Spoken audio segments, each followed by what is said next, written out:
Mencabut uban pun tak membantu menghentikan uban tumbuh semula, malah buat rambut jadi makin nipis. Sebaliknya, saja.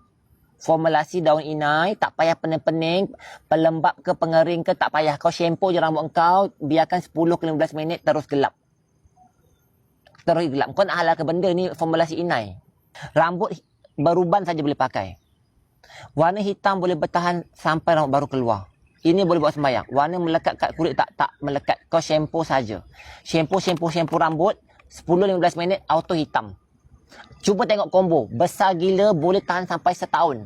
Satu botol kalau rambut panjang boleh pakai sampai 30 kali. Rambut pendek boleh pakai 50 kali. Okey, terus hitam. Tak ada orang jual harga ni. Ini shampoo papa. Ini iPhone sebelah-sebelah. Sebelah-sebelah tengok. Sebelah-sebelah. Memang besar, memang mega. Pakai hari ni, rambut terus gelap, hitam terus. Pewarna rambut mega-mega. Ini 500 ml, expired lagi 3 tahun.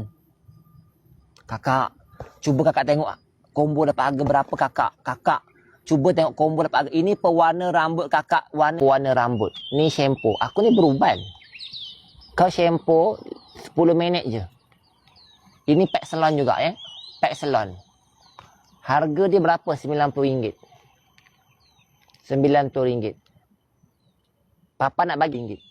Ambil 2, papa bagi bawah 40. Besar ya? Besar. Besar sangat-sangat. Boleh pakai setahun. Siapa nak? Harga RM90. Aku nak bagi sedekah je ni pagi-pagi ni.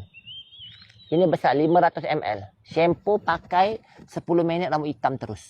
Hitam saja papa ada. Besar. Nampak tak? Besar gila. Besar gila 500 ml. Harga RM90, papa bagi RM23. Ambil 2, bawah 40. Siapa nak? Kalau nak komen nak. Yang nak je. Kalau banyak orang komen nak, aku buka. Bukan kecil dah, tengok kepala papa. Besar. Korang ambil combo. Ini boleh bawa solat. Pakai 10 minit saja shampoo rambut auto hitam. Pewarna rambut. 10 minit saja ke 15 minit. 500 ml sayang, pack besar mencanak. Besar gila. Ini korang tengok. Yang ini telefon. Ini telefon. Kau tengok saiz dia. Kau tengok saiz dia besar. Besar aku bagi ni. Aha.